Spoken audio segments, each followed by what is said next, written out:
Marco is a barrier coast paradise in southwest Florida. White sand beaches, shallow turquoise water, and sunsets that look unreal from the air. Today you can fly into Marco Island Executive, MKY, in your minutes from the beach.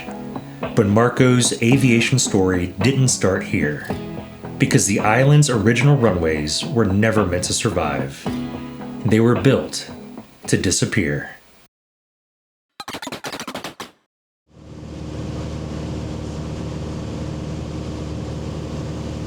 All right, we departed Breckenridge, Texas about an hour ago. We just passed DFW's airspace.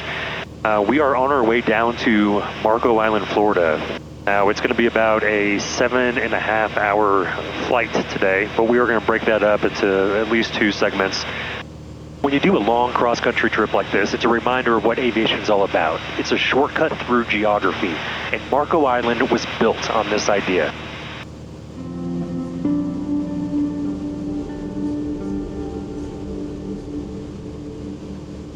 And I want to keep the travel part of this pretty light because the flight over here today is not really the main story. The story is how aviation shaped Marco Island long before it's the Marco that we know today. Now, Marco Island has a special place in my heart. My family's been coming out here for over 30 years, so I kind of feel like I grew up out here in some ways. And I really thought I knew the island until I started researching the airport for this video, and I gotta be honest, I was surprised by what I learned. Marco Island traffic, Skyline 360 Tango is 10 miles to the north at 3,500 feet. Planning to cross midfield, enter right downwind, runway 35, Marco traffic. If you fly into Marco, it feels straightforward, but the aviation story here is anything but. Today, the gateway is Marco Island Executive, identifier MKY, just off the island and only a few miles from the beach. If you're trying to get to Marco quickly, it's hard to beat. What's interesting about Marco Executive is where it sits. Not on Marco, just north of it, surrounded by waterways and mangroves. A single runway, a modern terminal, and a steady stream of visitors who all want the same thing: get close to paradise, fast.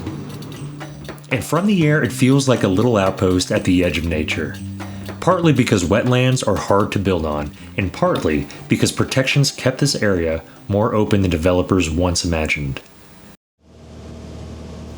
But the airport that you fly into today was not the island's first.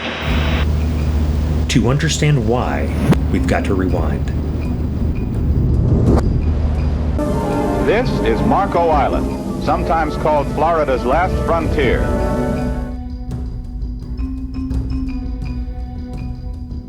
Right here under these homes was Marco Island's first runway.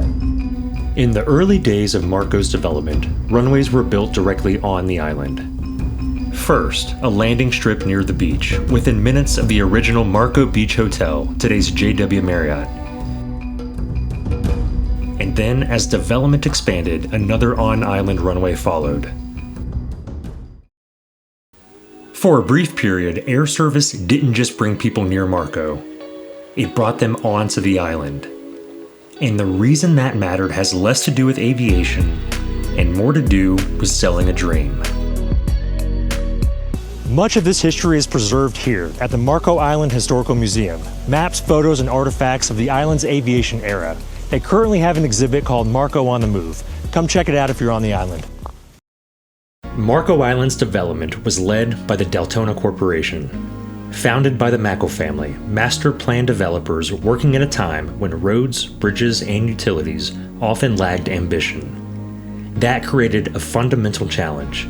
How do you sell property on a barrier island before the infrastructure fully exists at scale? Aviation offered a solution. Flying prospective buyers directly onto the island and over it collapsed distance and bypassed logistics. The flight itself became part of the sales pitch. Part transportation, part unforgettable experience. From the air, Marco Island didn't feel so remote. It felt inevitable.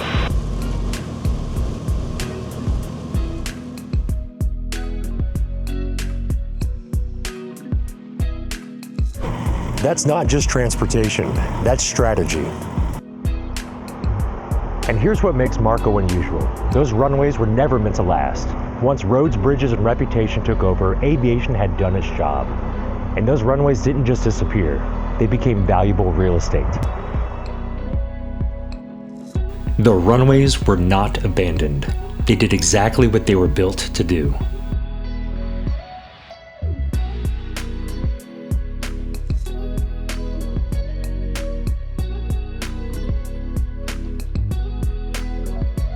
Most airports grow up around demand. Here, aviation helped create the demand, until the runway became real estate. That's why Marco's Forgotten Runways are so fascinating.